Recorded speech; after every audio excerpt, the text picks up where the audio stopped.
Salam kerahiman. Hari ini tanggal 5 Januari. Masih minggu pertama di tahun yang baru. Kita akan baca dari nomor 167. Kita mulai. Dalam nama Bapa dan Putra dan Roh Kudus. Amin. 167. Hari ini November 1932. Aku tiba di Warsawa untuk menjalani probasi ketiga. Sesudah pertemuan ramah tamah bersama para muder, aku pergi ke kapel kecil untuk beberapa saat.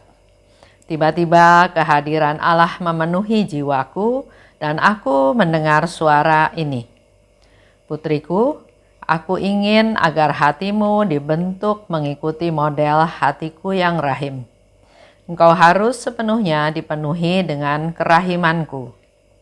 Muder pembimbing yang tercinta tiba-tiba menanyai aku, apakah aku sudah menjalani suatu retret pada tahun itu, dan aku berkata, belum. Kalau begitu, engkau harus menjalani lebih dahulu satu retret sekurang-kurangnya selama 3 hari. Syukur kepada Allah, di Wallendorf sedang dilaksanakan suatu retret 8 hari, dan aku dapat ambil bagian di dalamnya. Tetapi kesulitan-kesulitan muncul dalam kaitan dengan kepergianku ke retret itu.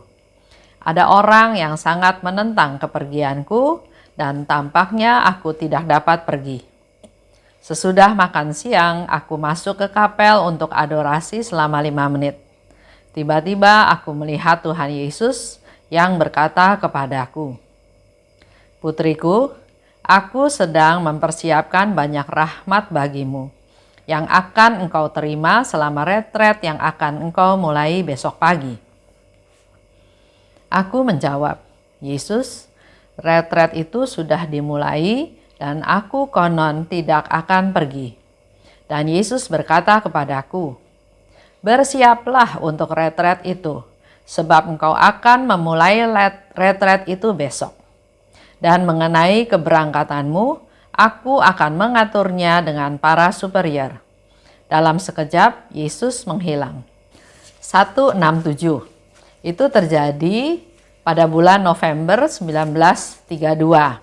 Dikatakan, aku tiba di Warsawa untuk menjalani probasi ketiga. Jadi memang dalam masa proses Suster Faustina menjadi biarawati, ada tahapan, ada proses yang harus dijalaninya.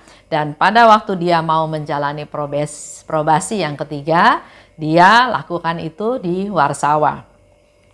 Tiba di Warsawa, dia melakukan ramah tamah bersama muder dan juga teman-teman yang lainnya, dan kemudian dia pergi ke kapel kecil. Jadi tetap dalam hidupnya selalu mengutamakan Tuhan. Dia datang ke kapel kecil seperti yang saya pernah cerita, di biara di Warsawa itu ada 2 kapel. Satu kapel utama ada di luar gedung, dan kapel kecil itu ada di lantai 2 di gedung tersebut. Di kapel kecil itu dia tiba-tiba merasakan kehadiran Allah. Jadi setiap hal positif, hal yang Suster Faustina lakukan, mengutamakan Tuhan, mencari Tuhan, bersyukur pada Tuhan, Tuhan selalu merespon. Dan dikatakan di sini oleh Suster Faustina, tiba-tiba kehadiran Allah memenuhi jiwaku. Dan di situ dia mendengar, "Putriku, aku ingin agar hatimu dibentuk mengikuti model hatiku yang rahim." Pada saat kita mendengar sapaan putriku, pasti ada sukacita ya, ada kegembiraan bahwa kita ini anaknya Tuhan. Seorang ibu, seorang bapak, orang tua menyapa kita, "Anakku, putriku." Betapa sukacitanya, betapa gembiranya. Dan di situ Suster Faustina mendengar, aku ingin. Jadi Tuhan punya keinginan supaya hatimu dibentuk mengikuti model hatiku yang rahim. Kata-kata ini berlaku juga buat kita semua. Pasti Tuhan ingin agar hati kita masing-masing juga dibentuk menjadi mengikuti model Tuhan yang Maha Rahim. step yang dilakukan oleh Suster Faustina bukannya bertanya, bukannya maksudnya apa, tapi yang dia lakukan adalah menerima, berserah, berpasrah, terserah Tuhan. Apa yang Tuhan mau terhadap dirinya. Ini menjadi awal juga buat kita tahun 2021 ini. Pada waktu Tuhan menyatakan keinginannya, yang menjadi masalah atau menjadi apa yang harus kita lakukan bukan bertanya kenapa Tuhan, kenapa saya Tuhan, kenapa harus begini, kenapa harus begitu, tapi menerima. Kita belajar ya dari Suster Faustina. Suster Faustina membiarkan dirinya dibentuk oleh Tuhan. Tidak ada penolakan, tidak ada pertanyaan, tidak ada keraguan. Suster Faustina menerima hal tersebut. Dikatakan lebih lanjut, kenapa Tuhan minta Suster Faustina harus punya hati seperti hatinya Tuhan yang rahim? Karena Tuhan itu dikenal dengan berbagai macam banyak hal ya yang dia lakukan. Tuhan yang Maha Esa, Tuhan yang Maha Kasih, Tuhan yang banyak membuat mujizat, Tuhan yang menyembuhkan, banyak hal. Tapi dalam hal ini Tuhan minta Suster Faustina supaya punya hati seperti hatinya Tuhan yang rahim. Yang rahim, yang berbelas kasih, yang mengasihi, yang mengampuni, yang peduli pada orang lain yang membutuhkan, yang memperhatikan mereka-mereka yang kecil, yang miskin, yang tersisih, yang terpencil, yang dianiaya, yang dihina. Itu semua yang menjadi fokus dari hatinya Suster Faustina, hati yang rahim.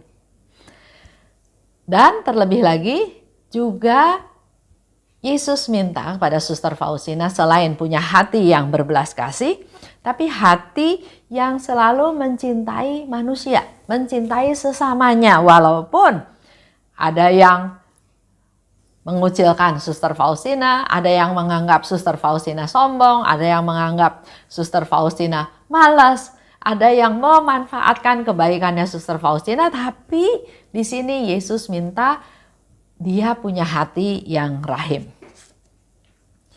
Ya, jadi dalam hal ini kalau kita baca nggak ada pertanyaan dari Suster Faustina harus bagaimana, tapi dia langsung mengiyakan, setuju, berserah. Dikatakan mengikuti model hatiku yang rahim. Kalau Tuhan minta kita untuk menjadi punya hati seperti model Tuhan yang rahim, maka inisiatifnya bukan dari kita. Tuhan, saya mau suci. Tuhan, saya mau ini, saya mau itu. Enggak. Pasti kita akan gagal. Tapi mari kita berserah pada Tuhan yang punya hati yang rahim, yang mau membentuk kita supaya kita juga punya hati yang rahim. Allah yang Maha Rahim punya hati yang rahim, mendidik kita, bukan inisiatif kita ya, tapi Tuhan yang proaktif, Tuhan yang mendidik, Tuhan yang mengajar kepada kita supaya kita step by step hati kita dibentuk menjadi seperti hatinya Tuhan.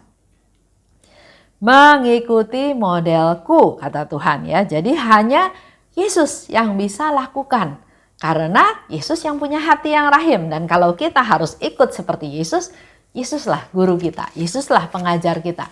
Inisiatifnya dari Tuhan. Yang harus kita lakukan adalah hanya berserah, ya Tuhan, menyediakan diri, menyediakan hati untuk dirubah. Cara kerja Tuhan nggak bisa kita bayangkan. Hanya satu hal yang sederhana aja, anggaplah ada pematung, ya. Di situ disiapkan tanah liat, dia mau membentuk patung. Ada yang dikikis, ada yang dibentuk ya, dipahat sedemikian rupa sesuai dengan pemahat tersebut mau membentuk apa. Begitu pula dengan Tuhan terhadap diri kita. Tuhan, bentuklah aku. Itu aja step yang harus kita lakukan. Dan selanjutnya, biar Tuhan yang melakukan sesuai dengan kehendak Tuhan. Karena kita mau menyenangkan Tuhan, maka bisa minta, Tuhan bentuklah saya. Tuhan mampukan saya melaksanakan kehendak-Mu. Tuhan ajar saya untuk bisa mengasihi. Tuhan hancurkan kekerasan dan kesombonganku. Ini awal tahun ya. Kita menjadi manusia yang baru. Tinggalkan sifat-sifat yang lama yang gak berkenan sama Tuhan. Ujungnya, targetnya adalah aku ingin punya hati seperti hati-Mu yang rahim. Lebih lanjut, Yesus katakan, engkau harus sepenuhnya diresapi dengan kerahimanku. Engkau harus sepenuhnya. Nah, saya bayangkan seperti saya menanam satu tanaman ya. Tanahnya kering, tanahnya retak-retak ya, begitu kering. Nah, saya mulai menyiram tanah tersebut. Begitu dikena air, langsung airnya hilang. Tanahnya tetap posisinya retak-retak kering. Tapi setiap pagi saya menyiram tanaman tersebut.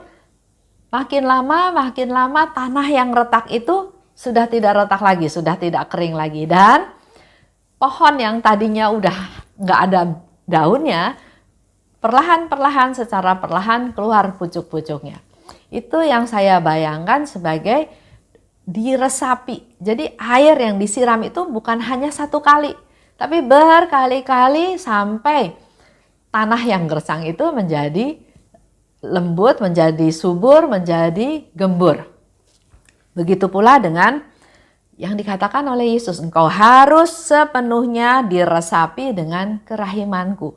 Jadi enggak otomatis tiba-tiba dapat kerahiman Tuhan dan kita mampu mewartakan, mengalami dan menceritakan atau membagikan kerahiman Tuhan. Tapi diresapi sepenuhnya secara bertahap. Melalui apa? Melalui kehidupan kita sehari-hari, melalui jatuh bangun kita, keberhasilan, kegagalan kita, kegembiraan, kesedihan kita. Itu semua menjadi sarana untuk kita diresapi dengan kerahiman Tuhan. Kalau mengalami kegagalan, mari kita bersyukur, minta kekuatan dari Tuhan supaya bisa berdiri lagi.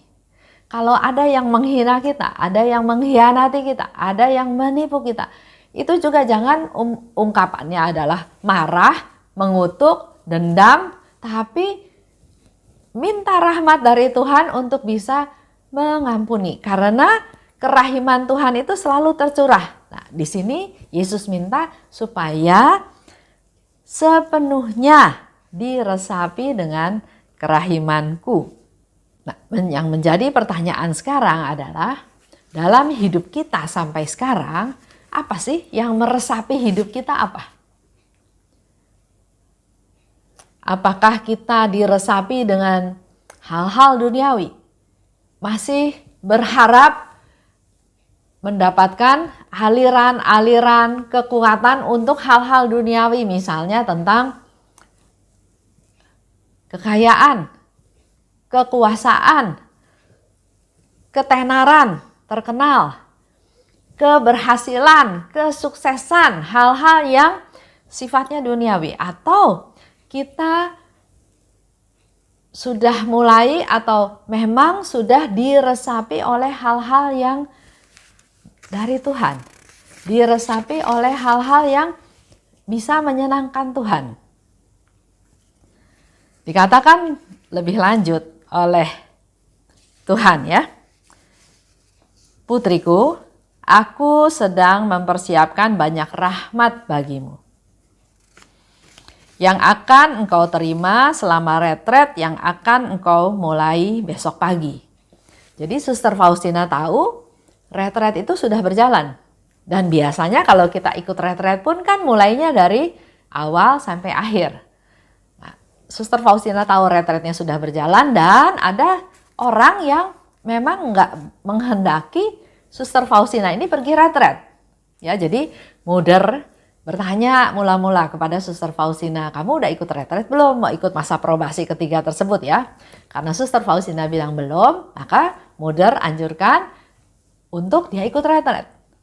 Tapi timbul keraguan dari Suster Faustina ya, apalagi ada orang yang berniat menghalangi dan dia pikir nggak mungkin lah dia bisa ikut retret.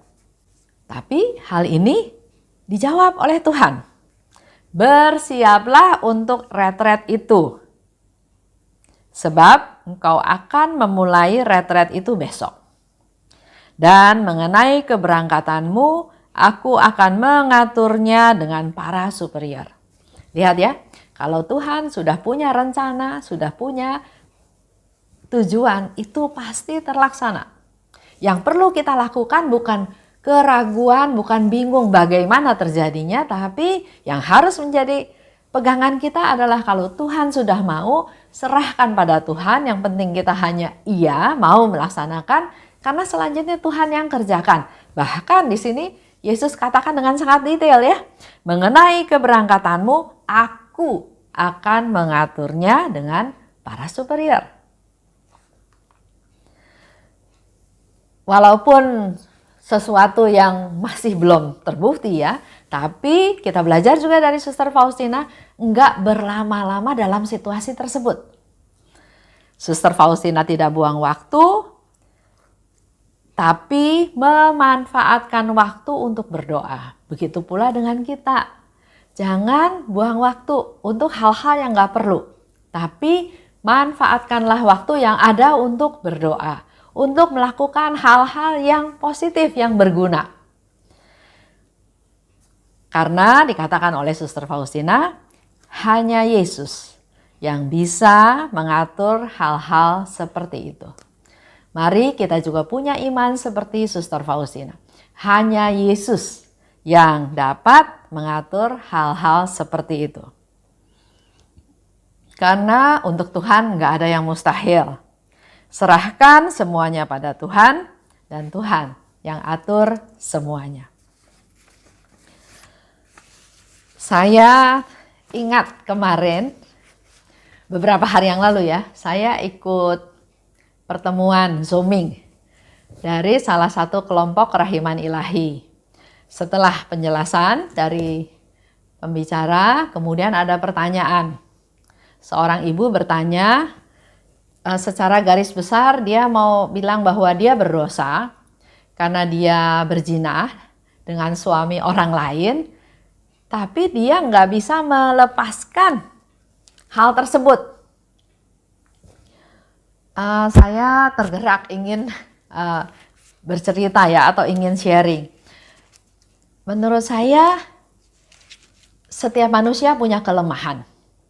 Tapi yang menjadikan dia nggak bisa lepas dari perzinahan tersebut, menurut saya ya, karena saya juga nggak kenal dia, nggak tahu situasinya, tapi mungkin ada cinta diri, ada mengasihi diri, karena itu kan keinginan badan, ya.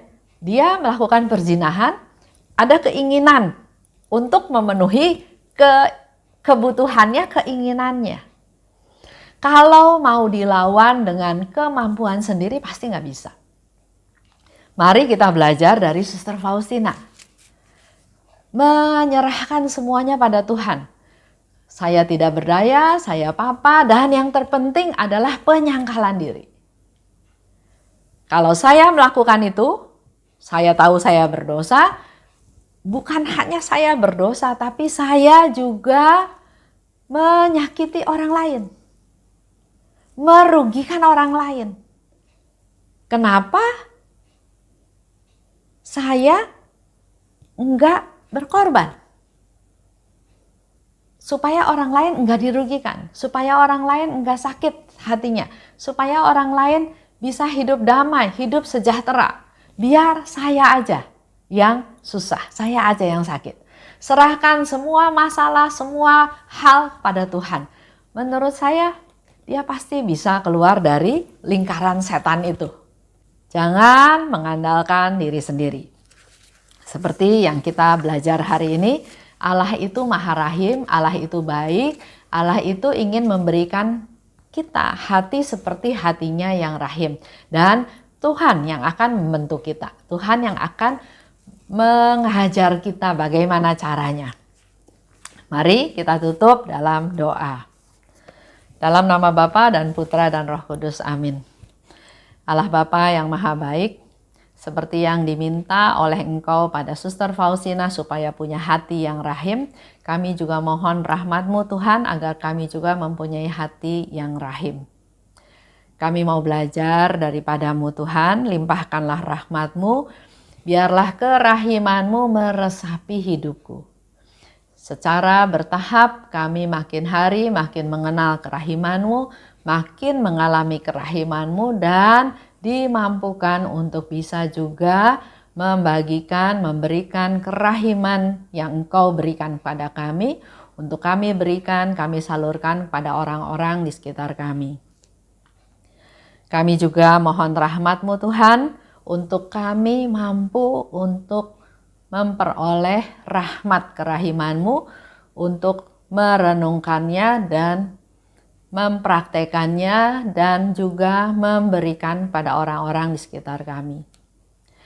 Engkau ingatkan saya secara khusus Tuhan berdoa untuk seorang ibu yang masih masuk dalam perzinahan.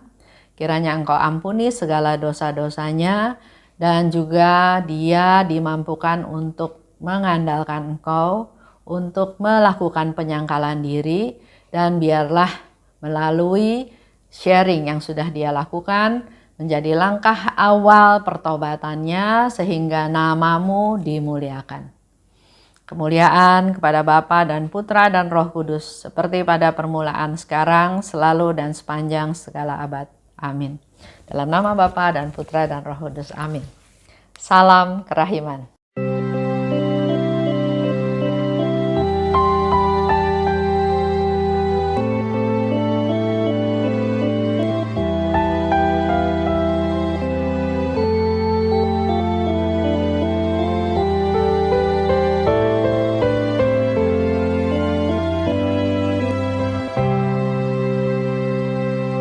Syukur kepadamu ya Allah, karena Engkau mengelilingi hidupku dengan perhatian-Mu yang mesra dan penuh kasih. Syukur kepadamu ya Allah,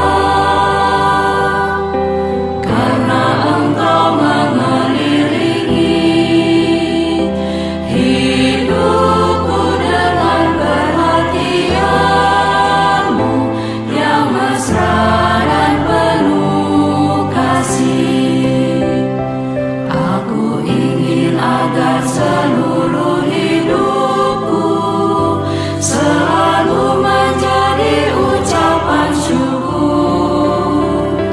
Ya Allahku, kepadamu ku serahkan seluruh jiwa dan ragaku ini.